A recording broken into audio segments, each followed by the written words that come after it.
What's going on, guys? Seth and Chevy here. We just watched episode 10 of season 1 of DanDaDan. We're going to be talking full spoilers ahead, so hopefully you've watched this episode. We'll do a real quick recap. The recap is going to be pretty basic because the main things that happen here were pretty straightforward. So the episode starts with right after the end of last episode, where everybody was basically just in their underwear running around screaming because they're in front of everybody. Everybody in the school wants to know what happened with them, starting with the dominatrix nurse, who was letting them know that if they're being bullied, she has zero tolerance for that, and then proceeded to whip the hell out of... Who was that dude, a janitor or something? I think he was a principal. Principal? I don't know. He's something, but she whipped the hell out of him, so apparently that's how she rolls. Her name is Queen. Momo's friends started interrogating her and coming up with their own theories. Okarun came up with the theory as well, with the aliens and the yokai basically being at odds, and the aliens can't defeat the yokai, so they're trying to get special people to basically get powers to fight yokai. So he's on to something there with his tinfoil hat. Momo and Okarun also have a moment talking about and clarifying what happened behind the school in the last episode. Oh no. Aira, thank you. Aira leaves, and she's interrogated by the rest of the school about what happened. She's trying to deflect by saying she doesn't want to talk about it. And then people keep bringing up Momo, so she reveals that she's the one that started the rumors about Momo, and then she leaves. And then her and Momo have a discussion where Momo suspects that she didn't badmouth her, but of course Ira's trying to keep up her persona of being the popular girl who basically would talk shit about Momo. While this is happening, what they call him, Kappa? Well, later they do. Later, yeah. But the shrimp boxer dude shows up, leaking, and they end up business punch, taking him home and resuscitating him, putting bandages on him, feeding him. He has an emotional breakdown, and we find out what I was kind of wondering about the episode before, where he's talking about like being like a blue collar working dude and shit. I'm just like, what is he going on about? But he reveals that his wife died from an illness. His kid also has the illness where they are just losing blood. Just pissing it out. Yeah, just pissing blood. Later revealed that milk will replace that for him, which is weird, but we'll get to that. And we get a sympathetic story of a working class dad who's trying to take care of his family, who's an alien. So they all eat, and everyone's going absolutely insane. Anything happen in that's worth talking about between that and the guy showing up? No, not really. Yeah, just the whole episode's kind of a chill decompression Slice episode. of life, yeah. And then they end up giving a cow to the alien guy to go home with. He gets in his UFO that I didn't know he just had somewhere, and is just screaming that if they ever need help, he will be their ally. And the whole time, some of them were like talking about how cool the UFO is, and the other ones are like telling him to be quiet because he's being loud as hell. And then the episode ends with someone knocking at the door. Oh, they're all trying to get uniforms. Or Momo's trying to get uniforms replaced with Granny buying them. She agrees to buy Okarun and Aira outfits, but not Momo, because she says something about exploiting old people and their money. And then a knock at the door. Momo goes to the door.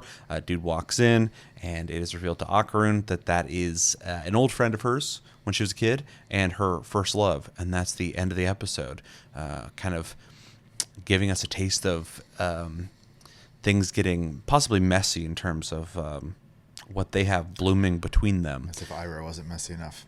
Yeah. There's already a triangle. Now this might turn to a square. Thoughts? It was a fun episode, though very weird. I like how we got a slice of life episode, except for part of the cast was not of this planet. Yeah. And their sob story, though you could feel for him, was also odd because they're an alien, and I like the subtle touches of him using words in his language, and then they couldn't understand what he was saying, and then even for us with subtitles, they just gave us gibberish. So that was a nice touch. The conversation, between Okarun and Momo was fun as well. We kind of get a glimpse that Momo kind of catches what's going on there, as Okarun's basically admitting that he likes her, trying to be cool for her, because he's a man. He won't say why, other than he's also a man. That old excuse. Yeah, and so she gets kind of giddy about it and starts teasing him, which was fun. Also, big props to Aira for letting go of the charade to actually be a decent person for a moment. That was nice. Though, as she's head banging a bench, calling herself an idiot for dropping her persona for a moment and ruining her popularity, it was nice to see some growth out of her, other than just being vain. Yeah, but we're also, in the last couple episodes, now that she's been hanging out, seeing that the value of popularity, just like a lot of people at their age, is allowing her to basically play this character. Yeah.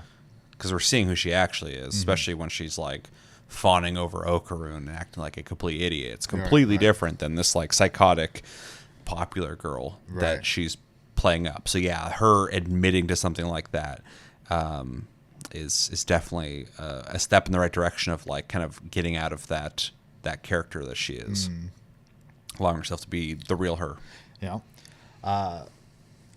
Then taking the alien businessman boxing dude back to the house and bandaging him up and stuff like that was a weird turn of events, and then obviously it turned into what it did, and it made a lot more sense somehow.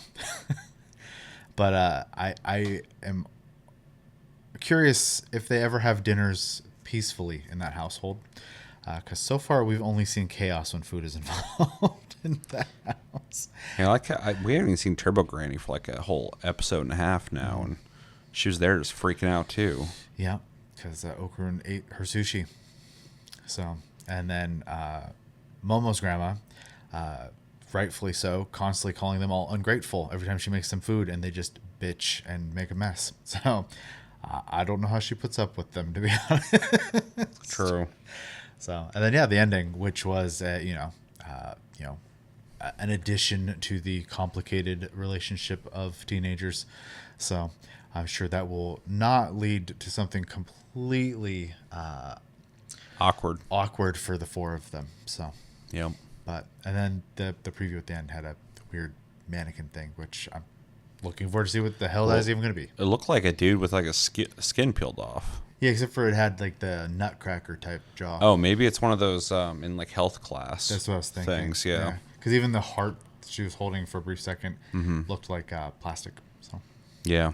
Anyways, that was just a preview. But yeah, it was a fun episode. I enjoy the breaks the show takes in, where we get kind of just the people part of it. I would watch this show without the action. Oh, I would too. I like it, but I'm not watching the show for the action. Yeah. And it's well done. It's not the best animated, but the imagination is insane. But and it's fun to watch. But I like the character dynamics quite a bit in this show.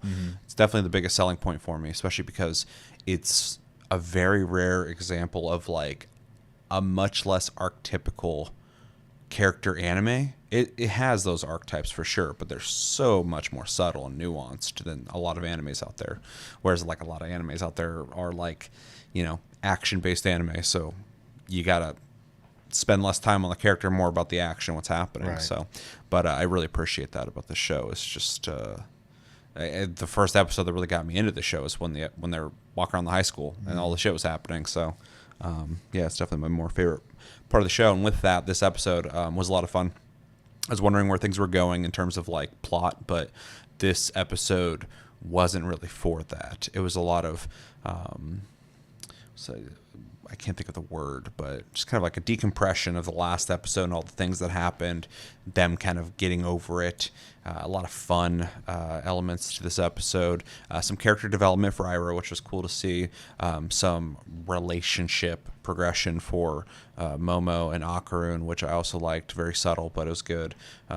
More awkwardness between them because they're struggling to find the words to express themselves, basically, or understand each other, which is very typical of younger people. So, yeah. The nurse is crazy. I'm wondering if we're gonna see more of her because She was very overly drawn. she's just there's a lot to her Yeah. already. So I'm just like, is this just like a one-off? Like, oh, what? That she's crazy, or like, are we gonna see more of her? Because she came off very strong with her personality. I was like, I think we're gonna see more of her. And then the scene where they're all freaking out and about everybody seeing them and talking about things, and Momo's friends coming in and doing their interrogation and performance, basically, of what they think happened. I thought that was a lot of fun. It's ridiculous. I think her friends are like, I don't know, funny, I guess. Every time they show up, they're just like, just whatever about everything, but they want to know all the juicy gossip about things. They're also like almost like this close to being correct all the time. Yeah. And then the ending's always stupid. I think that's why I like them as characters, surprisingly, is because like they come off really stupid, but they're also like, because they're so nosy, like they're pretty good about like guessing things and like Outside of, understanding Okarun's ambitions. Coliseum. Sure, yeah, it's ridiculous. That's them just, blowing shit up. But even like in earlier episodes when they were talking about Okarun, giving him some humanity, I was like, oh, they're not just one-dimensional characters. That's interesting. So, I thought that was fun. The whole alien thing was bizarre, but also in a weird way, it kind of made sense, because in the last episode when he's like talking, he just keeps repeating himself about like working stuff, and I was like, did they hire this dude? Dangling money above his head too. Yeah. Yeah, but I was like, is this just like, at first, like, is this like some homeless alien they found that's just like trying to make a buck off them? But now it makes sense. It's just a dude who's desperate for a job, basically. It's, I mean, dangerous. He said they're all doing dangerous stuff on his planet, but like maybe less dangerous. Maybe it's just, felt like a more simple job for him to do. But yeah, that's interesting. I also think it's funny that they found him, he passes out, and then they just took him home and fixed him up, which is ridiculous. Discovered his blood was milk. Yeah, which is weird. But this whole show's weird in a good way. Yeah. It's a very bizarre show, though. Always has me guessing on, I mean, every episode I was like, I don't know what we're getting into today, but let's find out. And yeah, the dinner scene was fun. Just crazy stuff going on there. The end definitely has me guessing as well. I'm not going to guess too hard because I probably won't be able to guess correctly, and that's cool. But the friend showing up, obviously, that's going to exacerbate things between everybody to try and guess, what the ambition there is for the guy showing up, what might happen with Momo. We'll find out. But Dude's also, obviously hanging out because he's in the intro. So yeah, I just I'm wondering, does he have a power? Is he going to be part of the team? Right. Will something happen to him What's where he the has shtick, an right? aura? Yeah, Yeah. something's going to happen.